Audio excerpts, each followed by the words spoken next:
and welcome to another Hayley-Roxanna crafts video about crocheting. In this video I will be demonstrating how I join or change yarn, either because the ball of yarn that I'm using has run out or I need to use a different coloured yarn to the one I've been working with. And I will also show you how I fasten off yarn when I have finished using it. I will say before I do this that there are many methods that can be used to do these things, and which one you choose to use is down to personal preference, and it can also be affected by what you want to achieve with your finished crochet piece. But what I'm going to demonstrate today are the methods that I have personally used. Here I have some rows of crochet. But the method I'm going to show you for joining yarn, whether it's a new colour or a ball of the same colour, can also be used when crocheting in the round. Just depends on what sort of join you want. And this method can also be used anywhere on the row. So I'm going to demonstrate it in the middle, but it's exactly the same if you do it right in the last stitch of the row. Okay, so I am going to join the new yarn in the last yarn over of the stitch before the first stitch with the new colour or ball of yarn, which sounds very wordy, but it's actually quite simple if I show you how to do it. So I'm using double crochet stitches in UK terms, or single crochets if you're working in US terms. So I want to do the last stitch in this pinky colour. So I will insert my hook, yarn over and pull through. So I've got the two loops. Now normally at this point you yarn over again and pull through the two loops to complete the stitch, but because I want to join my new colour in the last yarn over, I'm now going to do that with this purple colour. So I'll put that over my hook and pull that through the two loops to complete the stitch. Okay, you can, and something I like to do is I will knot the ends of my two yarns together. I will just do a single knot like so. Okay, you can do a double if you want. I only ever do a single one just to help it feel a bit more secure. Sometimes you need to just give that yarn previous colour a little tug just to make sure the stitch is tight enough, and then you can carry on crocheting in the new colour. The ends will need to be weaved in, particularly if you can see the back. I mean, if you're doing amigurumi and it's inside, it doesn't matter. It doesn't matter so much. It's kind of up to you then.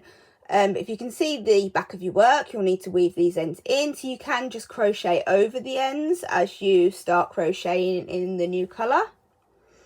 Okay, like so. And this method can also be used whatever stitch you're doing. So if I just undo this, I will show you using treble crochet in UK terms, or the double crochet in US terms. Okay, so this time you do your yarn over before inserting the hook and pull through. Yarn over, pull through the first two loops, and then the next yarn over to pull through two loops will complete the stitch. So you want to do that with the new colour. Okay, and just pull through like so. And again, you might just want to give the old colour a little tug just to tighten the stitch up. You can knot the ends together if you wish to do that. And again, as you start crocheting, you can crochet over the ends just to save you a bit of time when it comes to actually weaving in those ends when you've finished your piece. So I have some crochet in the round for showing the next method for joining a new ball of yarn, whether it's the same colour or a different colour, as this method is more commonly used when crocheting in the round. Sometimes when crocheting in the round, new yarn can be added in the last yarn over of the previous stitch, like we were doing before when crocheting in the rows. But more commonly, the old yarn is fastened off and the new yarn is joined in a different place.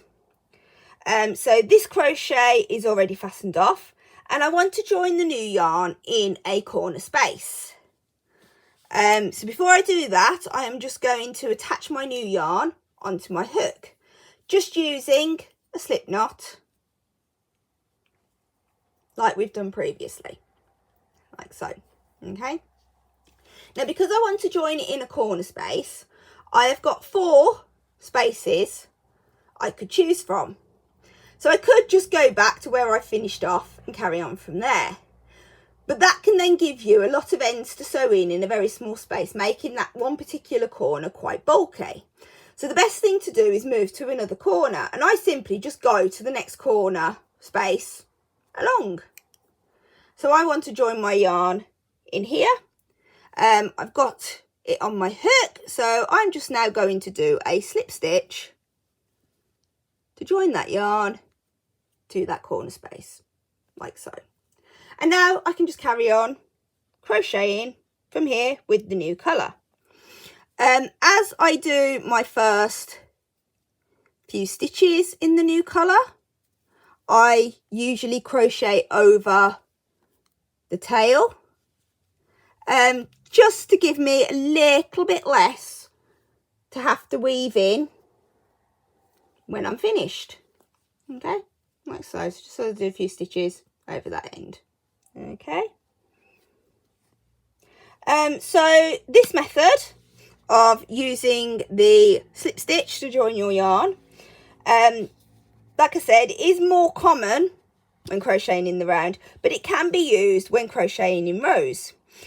So I've seen it used when crocheting in rows when you needed to do 2 consecutive rows on the right side of the work. So you finished at the end, fasten off and rejoin your yarn back at the beginning of that row. So you're crocheting on the same side again. But yeah, like I said, it's more common on the crochets in the round. So there are a number of ways to fasten off your yarn when you finish crocheting with it. And which one you use is partly determined by personal preference, the effect that you're trying to achieve with your finished crochet piece, and even the pattern can determine which one's the best to use. So I've got this granny square that I've done, and I just need to do this slip stitch to complete my last round. So I will do that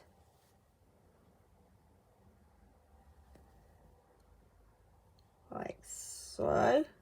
There we go. Okay, and then at this point you can cut off the excess yarn, but you do want to leave yourself a decent sized tail. So I'm just going to cut it there. Okay. And then the first method I'm going to show you for securing it, you literally just pull that through like so. Okay, and then you can weave that end in just to fully secure it and to tidy up your work. Okay, and if I undo this, I can show you the second method. So if I just do that last slip stitch again, like so, and then this time when I've cut the excess, I just pull that loop up, pop my fingers in, pull that end through to do a knot. Like so. And then again, weave your end in. That's a method I tend to use just because I feel it's slightly more secure, but you might not like the way that it looks. But either of those 2 methods can be used when you're crocheting in rows as well as when you're crocheting in the round. The third way I'm going to show you can only really be used when crocheting in the round. So I'll just undo this and then I'll show you that method.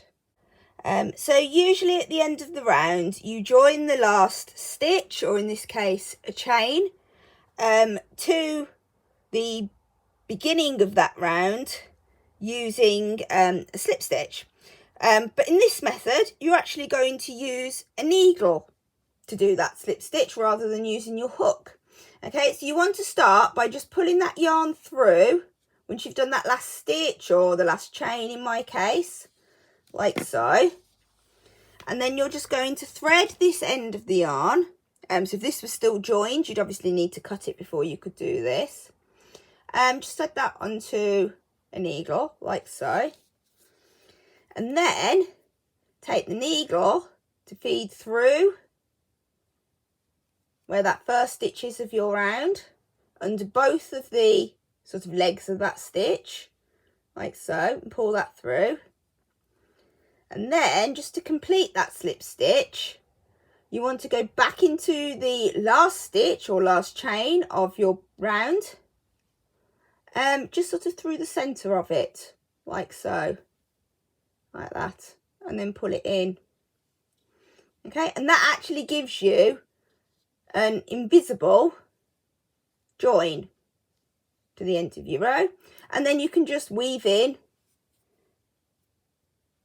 this excess bit just to make sure that everything is secure. Okay, so that's the third method for finishing your yarn. So that's the methods that I use for joining yarn and finishing off yarn. But like I said at the beginning, there are lots of different ways of doing this. For example, I have seen crocheters that join yarn by knotting their yarn together, both when just because they finished a ball of yarn and when they're changing colour. So it's worth finding different ways of doing things. But it is personal preference which one you choose to use. I've been crocheting for 8 or 9 years now, and I still come across new ways of doing things. Some of them I like when I try them, others I don't like using. But it's fine, you do what works for you, and as long as you are happy with your finished crochet piece and it's not going to unravel, whatever method you're using is absolutely fine.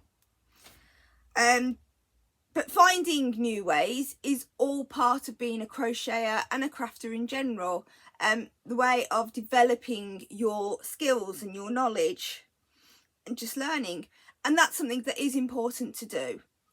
So you never ever stop learning when you're crocheting or crafting.